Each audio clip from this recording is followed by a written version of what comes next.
Hello, everybody. Welcome to our very, very first podcast for Test Him. My name's Toby. I'm one of the co-founders, and I'm sat alongside Ian Stones to my right and Michael Close to my left. How are you guys? You guys good? It's cool, isn't it? This is great. It's really cool. Yeah, it's pretty special. This is a big achievement for us, a big moment for us. We're hoping to, record these on a kind of monthly or so basis, talking all things male fertility. So, shall we chat sperm? Let's talk sperm. Yeah, let's talk sperm. Let's go. So in today's episode, we're talking about common misconceptions in the fertility industry. This is a really interesting topic to kick off our first podcast with because there are many misconceptions. And I think we should kick off with a couple of them. What do you think's the biggest one? I don't know. What do you think is biggest? I'm going to throw you in the dark here. Okay. I think the biggest misconception is that fertility is a female issue. It's a big one. You know, I think that is probably one of the biggest issues in the whole kind of industry, isn't it? That, let's just, get the woman tested, do all the tests for her. The guy can do a semen analysis and that'll be fine. And just that belief in society that fertility is a female issue and that the guy just has a semen analysis and that's fine. But there is so much more to it. And we know how many men globally have an issue with fertility and that, 50%, it's a 50-50 split, isn't it, between men and women? Yeah, absolutely. I think it really pains me knowing that kind of, that misconception is there because, when you go through, as a patient, you go through this fertility journey, you're pretty much watching your partner become a guinea pig and getting tested all the time. Yeah. And it's quite depressing to see actually get them go through so much, but equally it's also depressing the fact that you're not really being looked at as a bloke yourself and you're not really cared for. I mean, I remember when we were in our early days of going through fertility treatment, and just to give you kind of a bit of a backstory here for those that are new to this podcast, my partner went through all of the NHS recommended tests that she did.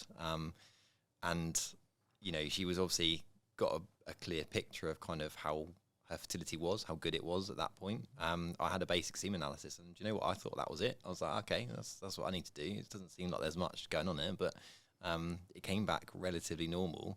But little did I know, sort of, fast forward 5-6 years, that there's so many more tests that guys can have done. It's unbelievable, isn't it? Yeah. I think that leads on to the other misconception that just because you've got some means that you're okay as a guy, and that we know is not true, is it? So.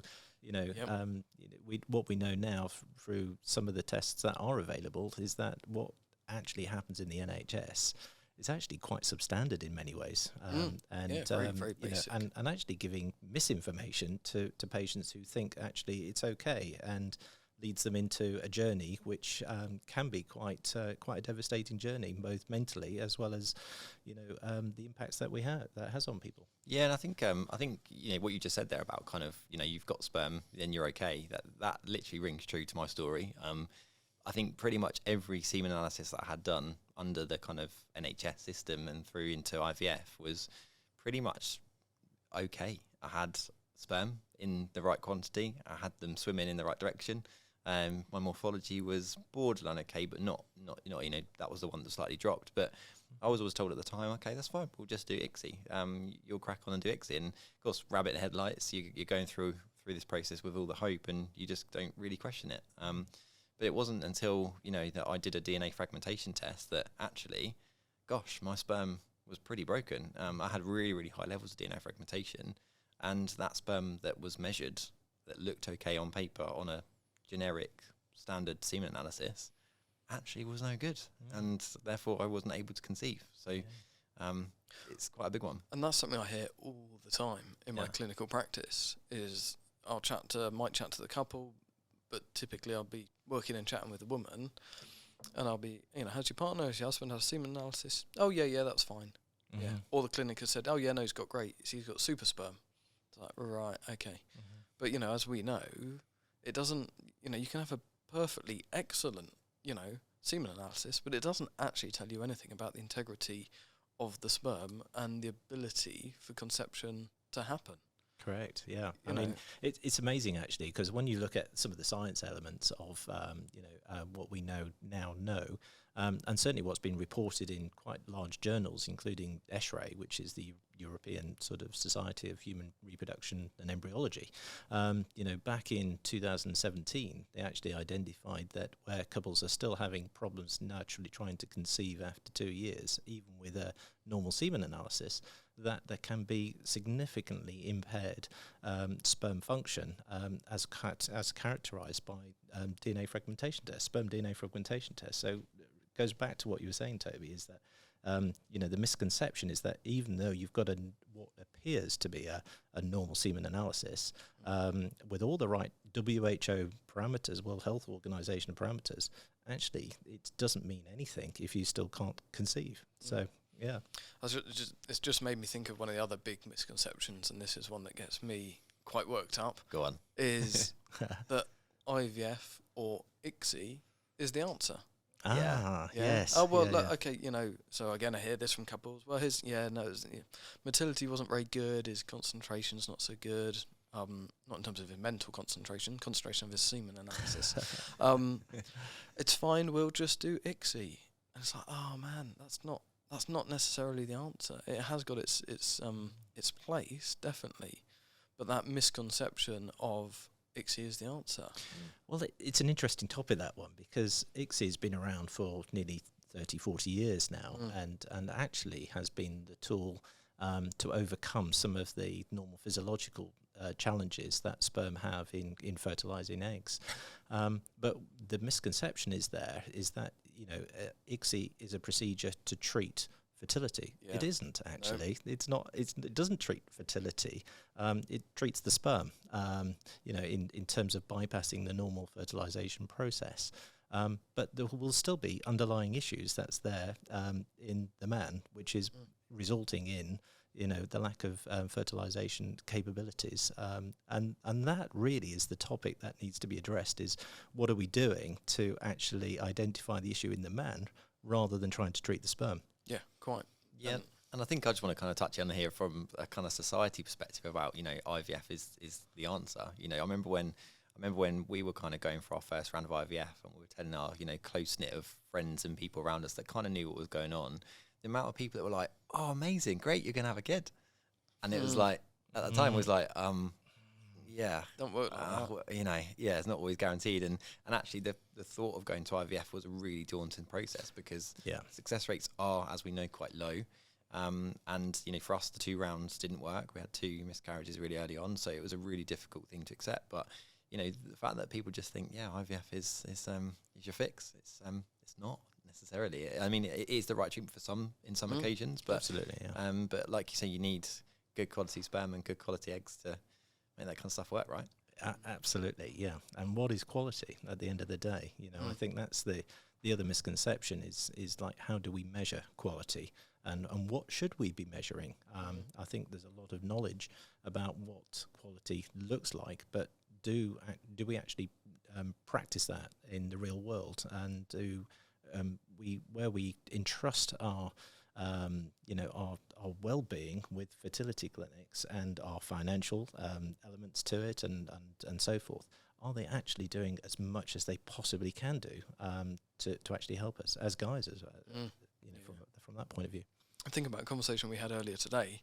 The other big misconception is, I've only got to have unprotected sex once and she's going to get pregnant. Oh, I wish. Crikey. But that education is something that's always going to be on our agenda, isn't it? At Test Him. But what you learn as a teenager, it's like, right, okay, I know how to put a condom on a carrot, and apparently if I have sex with a woman once, that's it. She's going to be pregnant. Yeah, I remember the fear of God being put into me at like 16, going for my sex ed, and it was like, as soon as you literally have any kind of intercourse about protection with a woman, she'll just be pregnant and your life's over. I remember that kind of really vividly, and I was thinking, gosh, as a frightened 16-year-old, gosh, I must be really careful. At the time I was with my partner Katie, and I was like, maybe I need to be really, really careful, and that one mistake might lead to pregnancy, and it's not the case for everyone. It's not the case for everyone, is it? And 1 in 6 of us, actually, is it 1 in 6, 1 in 7 now, that go through fertility struggles. So actually, it's a high proportion of people. I mean, that's really interesting, that one, because the statistics are out there. So everybody knows about diabetes, for example, and how that impacts people's lives. But a lot of people won't know that it's exactly the same number of people that experience male fertility issues. It's about, or in couples, it's about 1 in 6, 1 in 7, something like that. So mad stat, that. When you add up the stats in terms of the global issue or even the local issue here in the UK, it's a massive number of people that it will impact, and how many of those actually get investigated properly.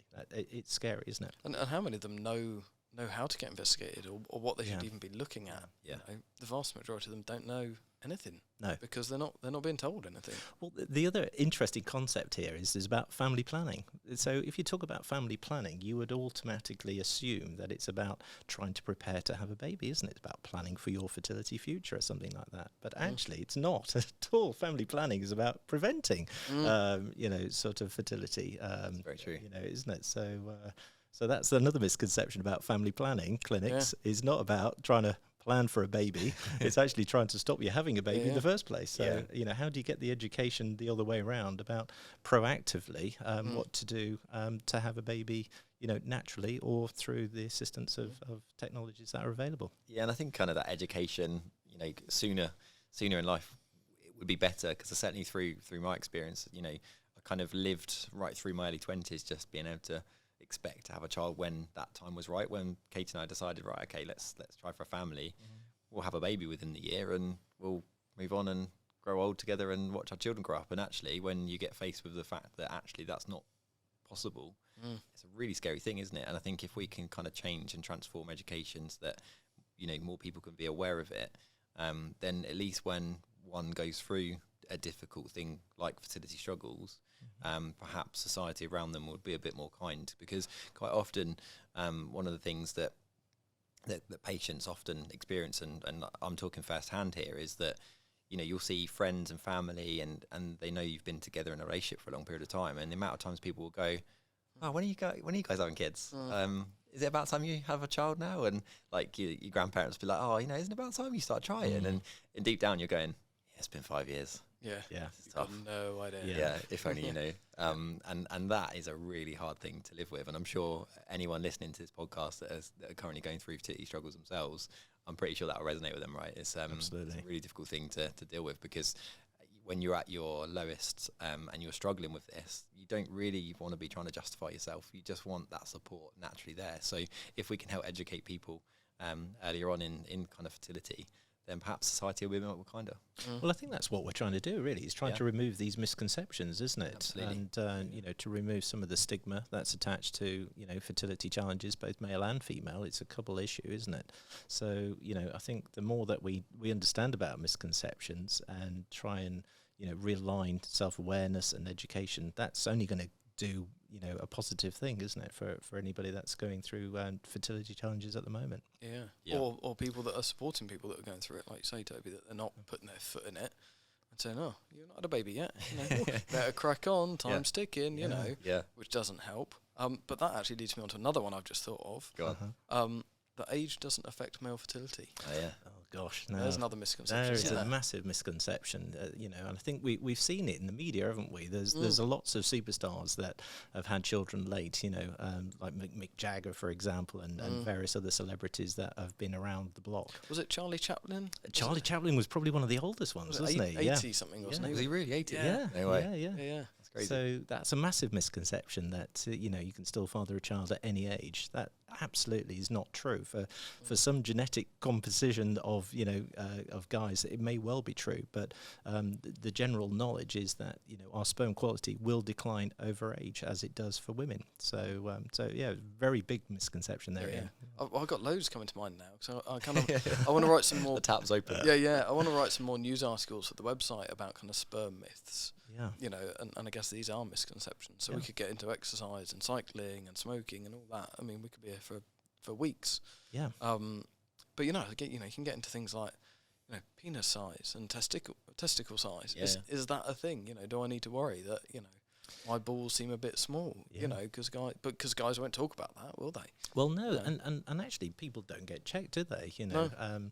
and that is a real big one, because it's a really interesting one Or a as small well. one. Or a small one. What you need to do is get checked and find out whether it's a big or a small one. Absolutely. And they always used to talk about the rule of thumb. That rule of thumb is always depicted as the testicular size that urologists you use know as what, I the do- yardstick. I did not know that. Did you not know I didn't that? know this. Please explain, there Michael. you Tell Please us explain. about the rule of thumb. There you go. So the rule of thumb is really when you put your thumb up, really what you're looking at is measuring your testicle size based on the size of the size of your thumb. So if I put my thumb next to yours, Toby, Well, it's not been anywhere near Where's my this- testicles, by where's the this way. going? But on average, they are very, very similar in Look at size. But So how did you do that? Michael's were slightly bigger than slightly yours. bigger than mine. Oh, Yeah. well, maybe slightly. We all know what we're going to be doing tonight when we get home, aren't we? So just for context, so- for people that aren't tuning in via video and seeing this listening to this on their smartphones or in their earphones, we're basically pinching the top of your nail to the first knuckle of your thumb, and we're comparing sizes. And currently around the table, I think Michael's biggest. That might not actually reflect the true reality. But yeah, like I say, as a rule of thumb. As a rule of thumb, Interesting. urologists would use their rule of thumb to actually gauge whether of your testicular size, and clearly testicular size would determine how much how much sperm you would produce. Well, you say clearly, but really, would a Actually, guy think no, that's and true. understand that and even know that? Because No. I mean, that was news to me. You know, probably within the last year or so. Mm-hmm. But it now it makes sense to me because I understand sperm production. But yeah, your testicle is your factory. That is where the sperm are being produced. Right. So the bigger the sperm, the bigger the factory. Therefore, the more. Well, the bigger the testicle rather than the bigger the sperm. But Sorry, yes, that's what I said. Good, I'm glad you're listening. yeah, there we go. The bigger the testicle, the bigger Yeah. the factory. Therefore, in theory, you should be producing more sperm. Exactly, yeah. And I think that's one of the things that guys should be aware of. Really, is if you haven't had an examination, just go and get checked, because that could determine some of the reasons why we may have low counts or low concentrations, for example. Yeah. And don't be ashamed of going and get checked, right? Don't be No. embarrassed. I was when I did mine. Embarrassed. Very embarrassed. But actually, do you know what? The urologist that I saw was like, there's nothing to worry about. Like, I do this every day. You just have to think, that's it. Yeah. That's what they do all day, every day. Yeah. Yeah. Doctors out there that spend their day looking at testicles, and Yeah. gynecologists spend their day looking at vaginas. It's just, that's what they've trained in. Yes, It's just the absolutely. human body. Yeah, it's natural to them, isn't it? So Yeah, exactly. But that's what this podcast's all about, guys, isn't it? It's removing these stigmas, breaking down the taboo, and just kind of getting the talking about this support stuff. and talking about it. Yeah, I think if you can be comfortable talking about it in an open space, then more people hopefully will get the support and tests that they need. Right? It's I've got visions of so many men listening to this now, looking at their thumb. an education in itself. Yeah, Like, oh, how am I going to measure that one? Yeah. I'll check later on. yeah. Yeah. You've seen Instagram posts in the next few weeks of one Thumbs. of our thumbs. Then Yeah, you'll yeah. we'll know This those. podcast has yeah, gone out. yeah. Thumbs up, thumbs Yeah, up, yeah. everybody. It could be a great little, little campaign, couldn't it? Yeah, perhaps those that know, right? Maybe Yeah, we yeah. should, if you listen to this podcast, maybe post something on your Instagram stories with your thumb and share it with us at Test Yeah, In. We'll tag happily Test In. share your stories. That would be wicked on Instagram, wouldn't it? Yeah, yeah. Sort of like people sharing their thumbs. Thumbs only. Thumbs Thumbs only. only. Thumbs Yeah. only. Nothing else. Excellent. Have we got any more misconceptions that you can think of? Oh, I don't know. I couldn't We could probably write loads, couldn't we? We could. What about from the clinical side, Michael? Because you've got that clinical scientific background. Are there any misconceptions in that kind of realm? I think so. Yeah, I think couples when they go through to a fertility clinic, and certainly for the first time, you're putting your your faith in that clinic is that they're going to do the very best for you, and I think what clinics try and do is to provide that reassurance and the quality that they have lots of examples where they've helped create lots and lots of babies. But every case is individual, and it's a matter of misconception is that on average that most couples will conceive after 3 attempts. So and actually that is quite a tough one. So that means that success rates are actually only a 35% best At best. best on the first time round, and that's really, really challenging to try and get your head across. So the misconception in my mind is that IVF is the answer, and you'll have a baby in 2 to 3 attempts. Actually, that is really challenging, even if you just go through one cycle. both physically and mentally. So yeah, it's not an easy option for a lot of couples. Yeah, that's very true. But yeah, I think we're coming to our natural close of this misconceptions in our very, very first podcast. Wow. It's been a pleasure, chaps. It's been good fun. Yeah, a pleasure. And yeah, thumbs up for this one. Yeah. I really enjoyed this one. Yeah, this first of many. Thank you so much for tuning in.